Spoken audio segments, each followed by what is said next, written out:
Focus, ठीक। चलो ये भी बहुत बहुत बहुत आसान चैप्टर है, सिर्फ कहानियाँ हैं, लेकिन प्रॉब्लम्स आते हैं, प्रॉपरली समझना तो पड़ेगा, लेकिन समझना बहुत ही आसान है, ठीक है। तो ऐसे एक्सप्रेशन को कभी देखें, 4 हीलियम 2 पढ़ा होगा ना तुम लोगों ने। ये किसका रिप्रेजेंटेशन है? This is the representation of a nucleus, ठीक है। This is the representation of a nucleus. ये हीलियम न्यूक्लियस को रिप्रेजेंट करता है। कैसे, मैं समझाता हूँ।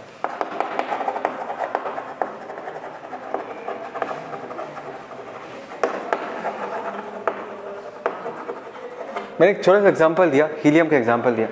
ऊपर 4 जो होता है उसका मास नंबर बुलाते हैं। देखो हमने लिख के रखा मास नंबर। सिंबॉलिकली कभी कभी लिखते हैं तो कैसे लिखते हैं? AXZ, ऐसे भी लिखते हैं। ए होता है मास नंबर। मास नंबर क्या है? Number of protons plus number of neutrons. ये कहाँ से आया? सबको पता है, right? Nucleus is the home for neutrons and protons. बात समझ में आया? तो ऊपर जो है वो total number of neutrons and protons कितना वो बताता है, दैट इज मास नंबर। नीचे वाला क्या बताता है?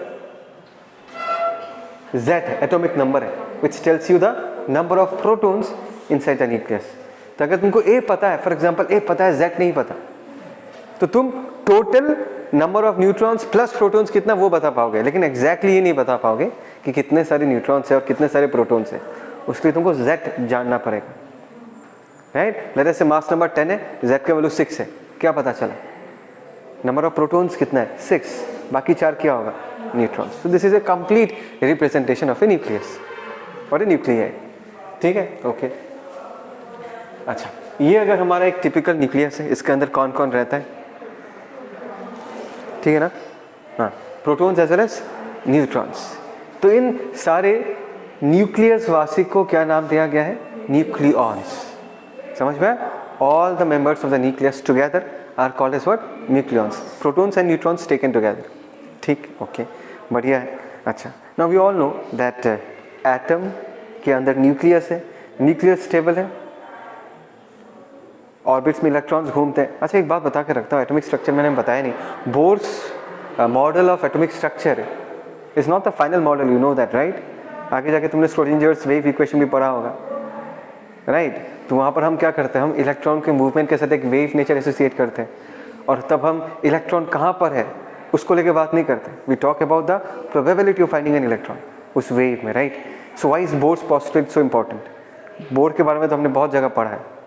Bohr's postulate is important because उसने हमको 2 इंपॉर्टेंट चीज़ें बताया था। फर्स्ट टाइम उसने कहा था कि नहीं भाई, there are stationary energy levels, even though the electrons are accelerated they should be losing energy, but that's because they are in stationary orbits, they will not lose their energy. So he was the first guy who first time introduced the concept of stationary orbits, जो कि हमारे wave उसमें भी है, जो स्क्रॉडिंजर्स equation में भी है कि अलग अलग एनर्जी लेवल्स है, HPDF याद है ना? तो एनर्जी लेवल्स फर्स्ट टाइम किसने इंट्रोड्यूस किया था? बोर ने इंट्रोड्यूस किया था। सेकेंडली उसने क्वांटाइजेशन का भी आइडिया दिया कि angular momentum is always quantized, और ये तुम्हारे वेव लॉजिक से भी एक्सप्लेन कर सकते हैं कि mvr is equal to what? nh/2π, ठीक है ना? So that is the reason. Okay fine, let's get back to this. देखो, वी ऑल नो कि भाई एटम स्टेबल है तो न्यूक्लियस भी स्टेबल होगा। बात समझ में आ रहा है? Okay fine. Before we move on to the stability of the nucleus, एक छोटा सा चीज़, आइडिया मैं डिस्कस करना चाहूँगा जिसको हम कहते हैं mass defect. Don't focus on the name of the topic, just listen to what I am saying, right? So if I ask you people कि मुझे ये बताओ कि हीलियम न्यूक्लियस का मास कितना है, नफीका, अगर मैं तेरे को पूछता हूँ कि हीलियम न्यूक्लियस का मास कितना है, तो क्या बताएगी? हाँ, हीलियम न्यूक्लियस का मास निकालना। हाँ नहीं, मुझे AMU में बताना है। ओके, और भी मैं बता, तो मैं क्या सुनना चाहता था, तुमको ये बोलना चाहिए था कि सर देखो, हीलियम न्यूक्लियस में 2 प्रोटॉन्स रहते हैं, 2 न्यूट्रॉन्स रहते हैं। मास ऑफ ए प्रोटॉन हमको पता होता है, मास ऑफ ए न्यूट्रॉन हमको पता है, तो आप 2 मल्टीप्लाई करो, लिख के तो रखा था मैंने इतना अच्छे से, फिर ऐड करो तो ये होना चाहिए predicted nuclear mass S। Simply said, right? कि 2 न्यूट्रॉन्स के मास को 2 प्रोटॉन्स के मास के साथ ऐड करो और इतना मास होना चाहिए। फिर एक्सपेरिमेंट किया गया और ये देखा गया कि मास इतना नहीं होता, उससे कम होता है, it is less. This is the actual mass found after experimentation. हमने प्रेडिक्ट किया था कि इतना होना चाहिए और एक्सपेरिमेंटेशन के बाद इतना पाया गया, एंड दिस इज लेस 0.300। दिख रहा है नहीं दिख रहा? जो हमने निकाला वो कम है, मतलब there is a gap, there is a mass gap between the predicted mass and the actual mass, और उस मास गैप को हम क्या बुलाते हैं? Mass defect. जितना होना चाहिए था और जितना है, दोनों के बीच का जो मास का गैप है उसको हम मास डिफेक्ट डेल एम से रिप्रेजेंट करते हैं, and this is the value, this much AMU of mass is missing. Mass समझ में आया? This much AMU of mass is missing. Now the next question is, कहाँ गया ये मास? एक्चुअली में तो होना चाहिए था। देखो इसका एक्सप्लेनेशन बहुत ही आसान है। हमने बहुत पहले से क्लास 11 से हम लोग इस चीज़ को पढ़ते आए हैं कि यार कोई सिस्टम अपना कॉन्फ़िगरेशन तभी अटेन करेगा अगर वो कॉन्फ़िगरेशन उसके लिए स्टेबल हो। Is that clear? तुम्हारे पास एक बाउल है, बाउल के बॉटम में मार्बल खुशी खुशी रहेगा, उसको ऊपर लेके जाओगे वो बार बार नीचे आना चाहेगा, ऑलवेज इंडिकेटिंग द फैक्ट कि लोएस्ट पॉइंट में उसका एनर्जी क्या है? मिनिमम है। बात समझ में आ रहा है? Is that clear? खुद सोच के देखो, इस न्यूक्लियस को बनाने के लिए हमने न्यूट्रॉन्स को पास लाया, प्रोटॉन्स को पास लाया, फिर हमने न्यूक्लियस को कंस्ट्रक्ट किया, और न्यूक्लियस वैसा ही है। It is stable because atom is stable. Atom stable है, इंडिपेंडेंट है, एग्जिस्टेंट है, तो न्यूक्लियस भी क्या होगा? एग्जिस्टेंट होगा। तो ये सारे जो तुमको न्यूक्लियस के अंदर न्यूट्रॉन्स दिख रहे हैं, प्रोटॉन्स दिख रहे हैं, ये तो यहाँ नहीं थे ना पहले, इनको तो लाया गया है, बनाया गया है, नेचर में बना है, they have come together and they are staying together, which is a clear indication of the fact कि ये लोग अगर अलग होते, आइसोलेटेड होते, उसके कंपैरिजन में एक साथ अगर ये लोग रह रहे तो ये वाला सिस्टम ज़्यादा स्टेबल होगा। That is the reason they are staying together. बात समझ में आ रहा है मैं क्या कह रहा हूँ? That is the reason they are staying together. Is that clear? So the next idea is that अगर ये लोग सारे इन्फिनिटी में थे और सबको लाके मैंने न्यूक्लियस कंस्ट्रक्ट किया, न्यूक्लियस बनाया, मतलब ऐसे सोचो तुम कि मैंने बनाया, तो इस प्रोसेस में क्या हुआ होगा? Energy has to be released. Why will they be formed? This configuration should be more stable as compare to their isolated situation. उनको समझ में आ रहा है मैं क्या कह रहा हूँ? तो एनर्जी अगर रिलीज हुआ है, कैसे हुआ है? How was the energy released? From where was the energy released? और उसका जवाब हमको देता है आइंस्टाइन्स मास एनर्जी रिलेशनशिप। बात समझ में आया? तो ये कहता है कि अगर किसी के पास मास है तो उसके पास एनर्जी भी होगा। कितना एनर्जी है? That is given by the expression E equal to del M C square. और उसी लॉजिक से हम इसको एक्सप्लेन कर पाएंगे। ये जो तुमको डिक्रीमेंट ऑफ मास दिख रहा है ना, यहाँ पर इतना मास जो घट गया है, डेल एम का जो वैल्यू तुमको दिख रहा है 0.03037666 AMU, this much mass has been converted into energy in the process when they were forming the nucleus. You get the point what I am trying to say? तो ये जो mass defect है, तो आँख क्यों पकड़ रहा है अपना? ऐसे क्या है? टेबल फेबल पकड़ के आँख में क्यों पकड़ना है? आँख में उंगली डालना। लास्ट 7-8 महीने से टीवी चैनल में तू क्या सुन रहा है? भाई लाइट गिर रहा है, तू उंगली नहीं डालने का ना, हाथ सैनिटाइज्ड है तेरा?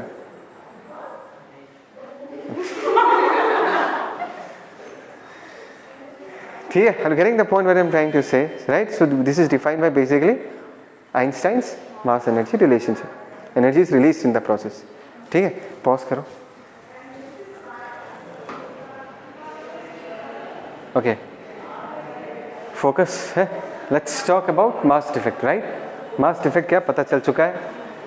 सारे न्यूक्लियॉन्स मिलकर अगर न्यूक्लियस बना रहे हैं, इस प्रोसेस में एनर्जी रिलीज हुआ होगा, and that energy is released because some amount of mass has been converted into energy given by Einstein's mass energy relationship. और वो जो एनर्जी रिलीज हुआ है उसको हम बाइंडिंग एनर्जी बोलते हैं। क्या बोलते हैं? क्या ये टर्म हमने पहले भी सुना है एटॉमिक स्ट्रक्चर में? वहाँ पर भी यही लॉजिक था। उसमें इलेक्ट्रॉन को लेके बोला था। मैंने कहा था कि इलेक्ट्रॉन तो इन्फिनिटी में था, वो अगर तुमको अभी फर्स्ट ऑर्बिट में दिख रहा है, इस प्रोसेस में उसने एनर्जी रिलीज किया होगा। अगर मैं हाइड्रोजन एटम के बारे में बात करूं, इलेक्ट्रॉन जब इन्फिनिटी में होता है तब उसके पास एनर्जी होता है 0। जब वो n=1 पे होता है तब उसका एनर्जी होता है -13.6 इलेक्ट्रॉन वोल्ट। मतलब जो इन्फिनिटी से उसको ला के जब हमने एटम बनाया, इस प्रोसेस में कितना एनर्जी रिलीज हुआ होगा? 13.6 electron volt. That is called as binding energy. वही फिलोसॉफी है। उस वक्त इलेक्ट्रॉन को ला के हमने एटम कंस्ट्रक्ट किया था, अभी हम न्यूक्लियस को कंस्ट्रक्ट कर रहे हैं। किसको ला के? प्रोटॉन्स एंड न्यूट्रॉन्स को ला के। बात समझ में आया?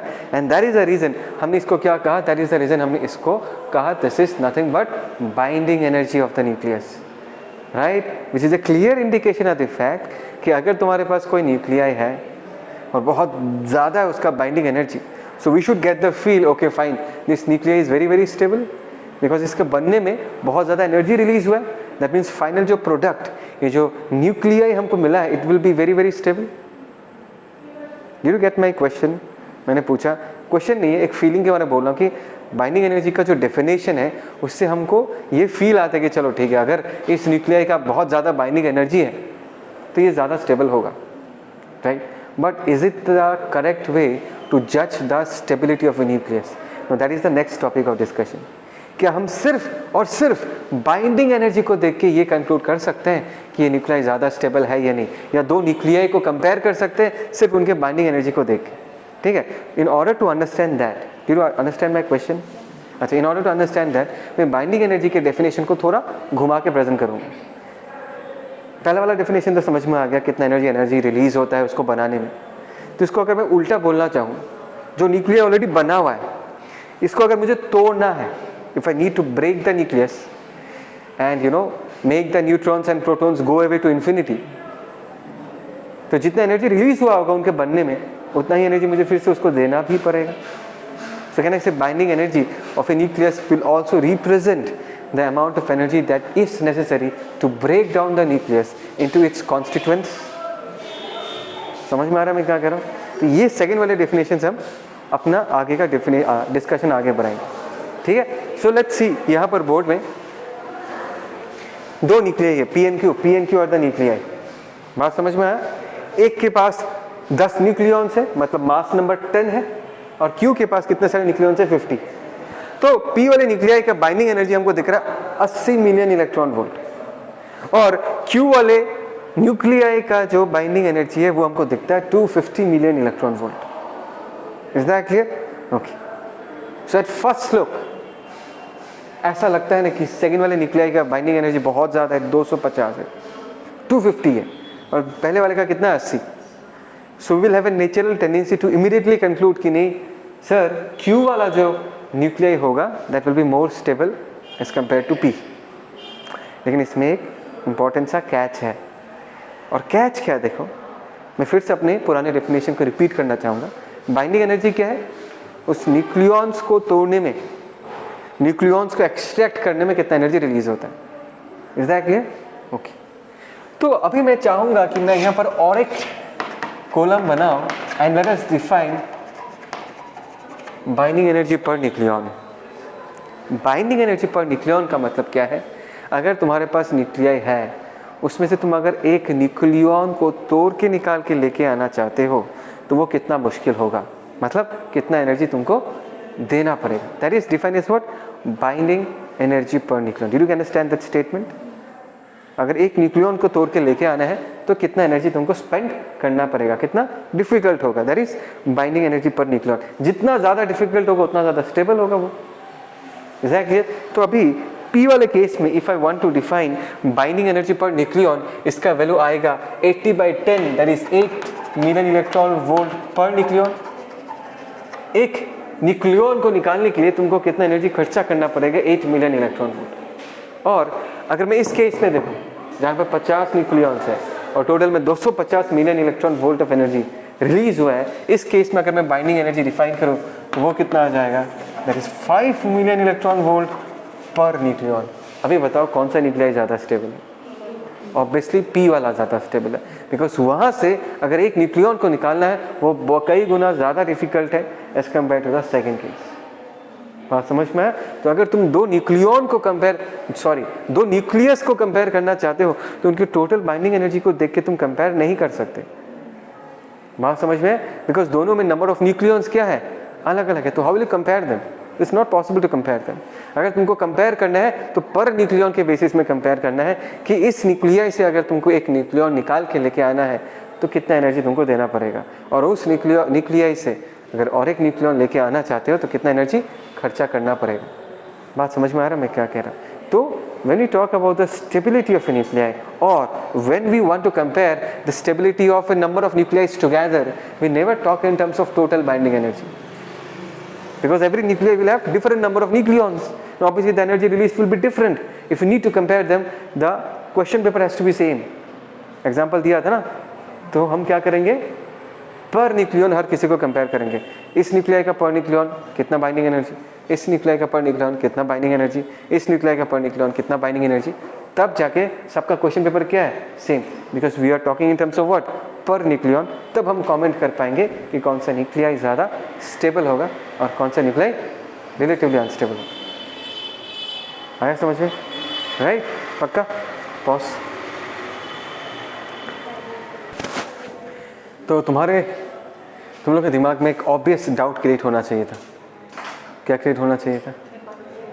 It's very obvious, right? कि सर न्यूक्लियस के अंदर, न्यूक्लियस इतना छोटा है और इतने छोटे से रीजन में आपने कितने सारे पॉजिटिव चार्जेस को उनके मर्जी के अगेंस्ट क्राउड करके रख दिया एक साथ, right? So we all know कि दो पॉजिटिव चार्जेस के बीच का जो फोर्स है that is inversely proportional to r square. So it's because you place them so close to each other, you should expect a huge amount of repulsion between them, and we should also expect that the proton should basically break away, the nucleus should break down if there is such a huge amount of repulsion inside the nucleus because of the existing positive charges and because of their electrostatic forces of repulsion. कोई doubt? Simple सा है. फिर भी nucleus exist तो करता है, atoms exist करता है. इसका मतलब न्यूक्लियस स्टेबल होगा. इसका मतलब ये जो इलेक्ट्रोस्टैटिक फोर्सेस ऑफ रिपल्शन है, इसको कोई दूसरा अट्रैक्टिव फोर्स कैंसिल आउट कर रहा होगा, और जो दूसरा अट्रैक्टिव फोर्स है वो डोमिनेट कर रहा होगा as compare to this electrostatic forces of repulsion. And today we are going to talk about a new force called as nuclear force. And this nuclear force is absolutely attractive in nature, और ये सिर्फ तुमको nucleus के अंदर ही मिलता है. क्या बोला मैंने? It's completely attractive in nature, और हमको ये कहाँ पर दिखता है? It is only present inside the nucleus. तो सीधा सीधा अगर बोला जाए, न्यूक्लियस के अंदर दो टाइप्स ऑफ फोर्सेस एग्जिस्ट करते हैं. एक तो हो गया इलेक्ट्रोस्टैटिक फोर्सेस ऑफ रिपल्शन, जो हम बहुत पहले से पढ़ते आ रहे हैं, पॉजिटिव पॉजिटिव के बीच रिपल्शन. दूसरा फर्स्ट टाइम आज हमने सुना है, that is nuclear force of what, attraction. और what about this nuclear force? It is attractive, बोल चुका हूँ. और नेक्स्ट मैंने लिखा short ranged force. Short ranged force का मतलब क्या है? जैसे कि हमने पहले सीखा था कि electrostatic force is a long range force. R का वैल्यू जब इन्फिनिटी होगा तब जाके फोर्स का वैल्यू जीरो होता है. तो electrostatic force is a long range force, gravitational force is a long range force, magnetic force is a long range force. लेकिन nuclear force is a very short range force. इसका मतलब यह है, only if the nucleons are very very close to each other, तब जाके ये force active होता है. कितना close? Of the order of 2 femtometre. Femtometre पता है ना, 2 × 10⁻⁻15 मीटर. इतना क्लोज है. इससे कम अगर होता है तभी जाके न्यूक्लियर फोर्स एक्टिव होता है. Otherwise it is dormant, will not find any nuclear force. बात समझ में है?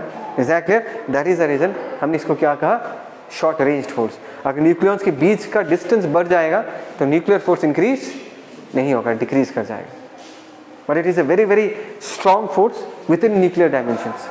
ठीक है. थर्डली क्या है? It is independent of charge. ये कोई भेदभाव नहीं करता. भेदभाव मतलब चार्ज के ऊपर तो डिपेंड करता ही नहीं है. ये फोर्स किसके बीच लगता है? न्यूक्लियॉन्स के बीच लगता है. अब न्यूक्लियॉन्स में न्यूट्रॉन्स भी होते हैं, प्रोटॉन्स भी होते हैं. तो दो न्यूट्रॉन के बीच जितना फोर्स लगेगा, न्यूट्रॉन प्रोटॉन के बीच भी उतना ही लगेगा, प्रोटॉन प्रोटॉन के बीच भी उतना ही लगेगा. बात समझ में आया? So when you talk about proton proton, तो प्रोटॉन प्रोटॉन के केस में दो फोर्सेस लगते हैं. एक तो हो गया इलेक्ट्रोस्टैटिक फोर्स ऑफ रिपल्शन, दूसरा क्या हो जाता है? Nuclear force of attraction. उसमें न्यूक्लियर फोर्स ऑफ अट्रैक्शन जीत जाता है. न्यूट्रॉन प्रोटॉन के रेशियो में कोई इंटरैक्शन में कोई इलेक्ट्रोस्टैटिक फोर्सेस ऑफ रिपल्शन नहीं है. न्यूट्रॉन न्यूट्रॉन के इंटरैक्शन में कोई इलेक्ट्रोस्टैटिक फोर्सेस ऑफ रिपल्शन नहीं है. Try to understand. Nuclear force कोई भेदभाव नहीं करता, वो सिर्फ न्यूक्लियॉन्स के बीच लगता है, चाहे उसके पास चार्ज हो चाहे उसके पास चार्ज ना हो. बिकॉज ये फोर्स चार्ज पे डिपेंड करता ही नहीं है. चार्ज पे डिपेंड करने वाला फोर्स कौन सा है? Electrostatic force. ठीक है. Okay fine, done for today.